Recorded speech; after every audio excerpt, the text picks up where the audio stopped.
अस्सलामुअलैकुम वरहमतुल्लाहि वबरकातुहू। दोस्तों अज समात कंदासीं हाजी दलील खान साहब रहमतुल्लाह अलैह जी किस्त नंबर 25। अचो समात कयूं। ॿयूं मसरूफ़ियतूं ऐं नई जद्दोजहद। जॾहिं हाजी दलील खान साहब रहमतुल्लाह अलैह जेल मां वापसि आया त उन्हनि जे दिलि ते वॾो धकु लॻो, छो त उन्हनि जा सभु असासा विखरी चुका हुआ। लाइब्रेरी छड़ो छड़ थी वई हुई, मदरसो बंदि थी वियो हो, दुकान मुकमल तौर ते बर्बाद थी चुको।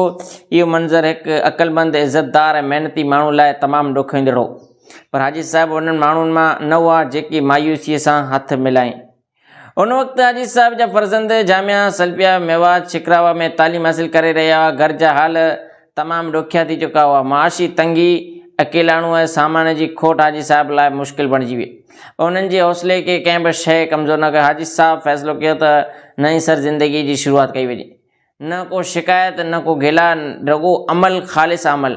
कॾहिं कपिड़ा सिबंदा हुआ त कॾहिं ॿिया ॿई मज़दूरी वारा कमु कंदा हुआ।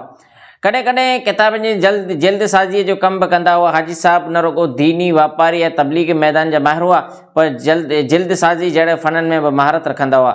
इहे फ़न उन पंहिंजे ख़ासि ख़ादिम वफ़ादार शागिर्द अब्दुल्ला पठान, जेको मुंहिंजो वालिद मोहतरम यानी मौलवी मोहम्मद इसाक़ जो वालिद मोहतरम, उनखे बि सेखारियो।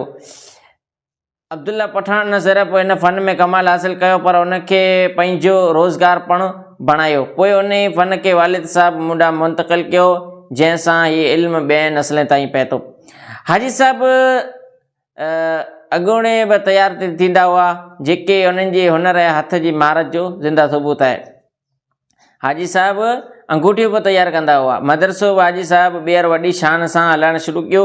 उन्हनि जी ज़िंदगी जो मामूल हो त हर जुमे जे ॾींहुं क़बरस्तान वेंदा हुआ ऐं दुआ घुरंदा, इबरत वठंदा हुआ, अखियूं आलियूं कंदा हुआ। जेकॾहिं उते औरतूं मौजूदु हूंदियूं हुयूं त कंहिं नरम तरीक़े सां वापसि मोटाईंदा हुआ। हाजी साहिब जी आख़िरी ज़िंदगी बि पूरी महिनत ऐं जद्दोजहद सां गुज़री हुई। कॾहिं बि सुस्ती न कई, हमेशह सरगर्म रहिया। हाजी साहिब जी ख़ुददार जद्दोजहद इहो साबित करे थी त सचो मोमिन हालतुनि खां हार न मञे ऐं हू हर नाकामीअ खे पंहिंजी कामयाबी जो ज़ीनो बणाए थो। हाजी दलील खान साहिब रहमतुल्लाह अलैह हुनजो जीअरो मिसाल बणिजी विया। दोस्तों, इहा अव्हांखे किस्त कहिड़ी लॻी ॿुधाइजो कमेंट जे अंदरि। अस्सलामु अलैकुम।